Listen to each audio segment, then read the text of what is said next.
In 2010, Canada was catching up to America. Its workers produced 90% of what American workers produced.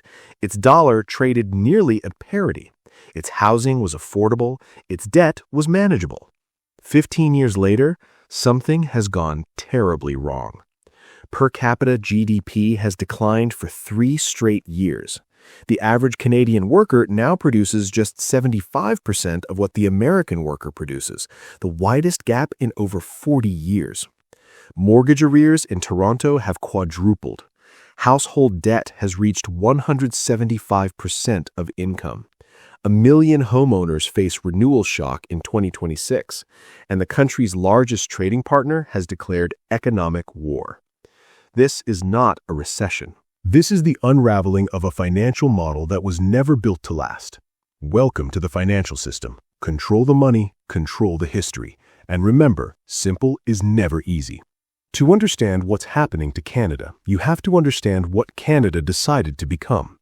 In the 1990s, Canada made a choice. It would tie its economy to the United States more tightly than any other developed nation on Earth. The North American Free Trade Agreement opened the border to goods and investment. Factories integrated across the 49th parallel, supply chains merged, and the deal worked at first. Canadian exports boomed. American capital flowed north. Jobs were created. For 2 decades, this arrangement seemed like genius. But dependency always has a price.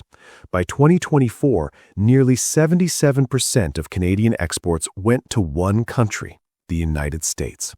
20% of Canada's entire GDP relied on selling goods to Americans. No other major economy on Earth had made itself this vulnerable to a single trading partner. Not Japan, not Germany, not even Mexico. Canada had built an economy that functioned less like a sovereign nation and more like America's northern subsidiary. And when that partner turned hostile, there was nowhere to run. In early 2025, tariffs arrived. 25% on steel, 25% on aluminum, blanket tariffs on automobiles. The shocks hit manufacturing first. Southwestern Ontario, Quebec's industrial belt, the auto corridor that had employed generations. By the end of the year, the tariff cycle had already reduced Canadian GDP by nearly 2%. Every household absorbed an estimated $1,700 to $2,000 in higher annual costs.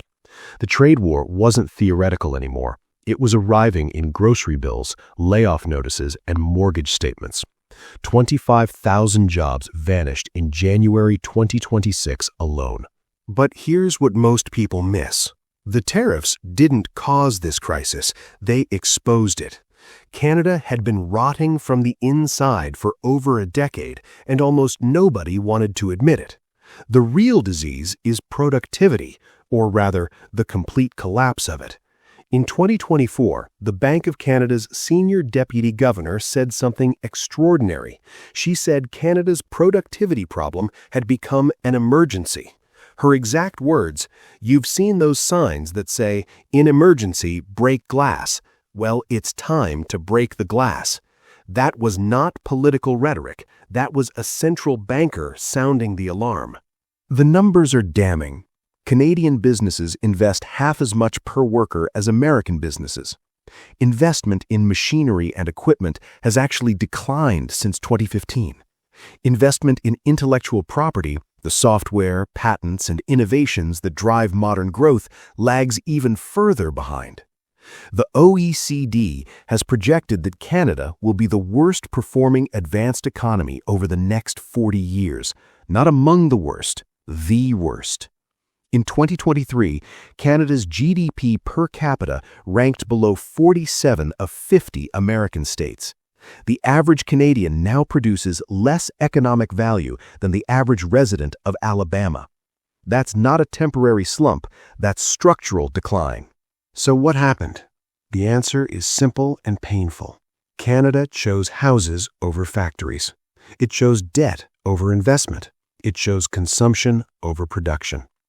For years, the economy grew, but the growth came from one place: real estate. Population surged. Immigration hit record levels. Demand for housing exploded. Prices doubled, then tripled in some cities. And because rising home values made Canadians feel richer, they borrowed against that wealth and spent it. The economy looked healthy on paper, but underneath, something dangerous was forming. Household debt reached 175% of disposable income, higher than almost any country on earth. For every dollar Canadians earned, they owed $1.75. Most of that debt was mortgages, and most of those mortgages were taken out during the pandemic when interest rates sat near zero and the Bank of Canada promised rates would stay low. They didn't. Between 2022 and 2023, rates rose faster than at any point in 4 decades. Now, 1.5 million households have already renewed their mortgages at higher rates. Another million will renew in 2026. For borrowers who locked in 5-year terms at 1.4% in 2021, renewal means jumping to rates above 3.5%, a payment increase of 15 to 20%. In Toronto, mortgage arrears have more than quadrupled since 2022. In Vancouver, homeownership now requires 115% of the median household income. The math has stopped working. This is what happens when an economy is built on borrowed time.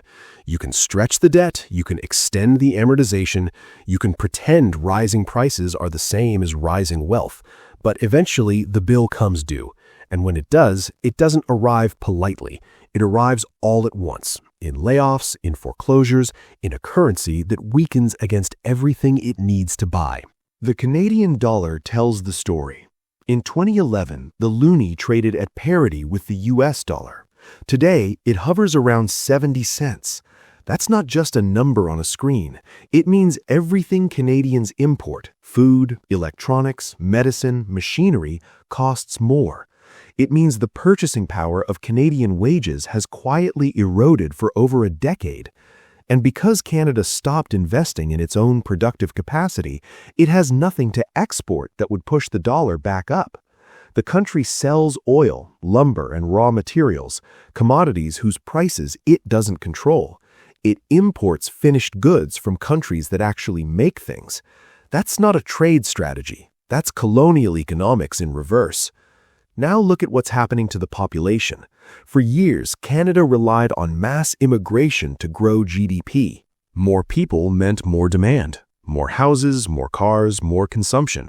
But per-person wealth was actually shrinking. The pie was growing, but so were the slices. In the third quarter of 2025, something happened that hadn't occurred since 1946. Canada's population declined. Non-permanent residents began leaving. The government reversed its immigration policy, and suddenly the economic model that depended on endless population growth had nowhere to go. Without new buyers, housing stalls. Without new workers, labor shortages worsen. Without new demand, the entire consumption-based economy seizes up. This is the trap. Canada cannot grow its way out because it never invested in the tools that create real growth. It cannot borrow its way out because households are already drowning in debt. It cannot trade its way out because its largest partner is closing the door. And it cannot inflate its way out because the Bank of Canada has already cut rates and run out of ammunition. The central bank held its policy rate at 2.25% in January 2026, signaling a prolonged pause. But pauses don't fix structural collapse. They just delay the reckoning. History is full of economies that made the same mistake. Spain built an empire on gold from the Americas, then forgot how to make anything. When the gold stopped flowing, the empire collapsed. Britain ruled the world's trade routes, then let its factories decay while financiers grew fat on paper assets. When the wars ended, so did the empire. Argentina was once among the richest nations on earth, then chose populism, debt, and currency manipulation over hard reform. It has never recovered. Canada is not Spain. It is not Britain. It is not Argentina. But the pattern is the same, an economy that confuses proximity to wealth with the creation of it. So what should you take away from this? First, that geography is not destiny. Sharing a border with the world's largest economy is an advantage until it becomes a dependency. Canada's failure was not in trading with America. It was in forgetting how to stand alone. Second, that debt is not wealth. A house that doubles in price is not productivity. A mortgage is not an investment. An economy built on leverage is an economy waiting to fall. And third, that the warnings were everywhere. The Bank of Canada said it, the OECD said it, the productivity data screamed it for years, but no one wanted to listen because the illusion felt too good to question. Now, the illusion is breaking. The question is not whether Canada will recover. The question is what kind of country emerges from the wreckage and whether its people will learn the lesson that history keeps trying to teach. Economies do not fail because of external shocks. They fail because they were already hollow when the shock arrived. The tariffs didn't break Canada. They simply revealed what was already broken. History doesn't repeat, but it rhymes. And the rhyme of Canada in 2026 is the rhyme of every nation that borrowed instead of built, consumed instead of created, and mistook dependency for partnership. If you understand this pattern, you can see it coming. If you don't, you become part of the wreckage. If this gave you a new perspective, hit subscribe. Its financial system and history leaves clues. I show you where the money leads.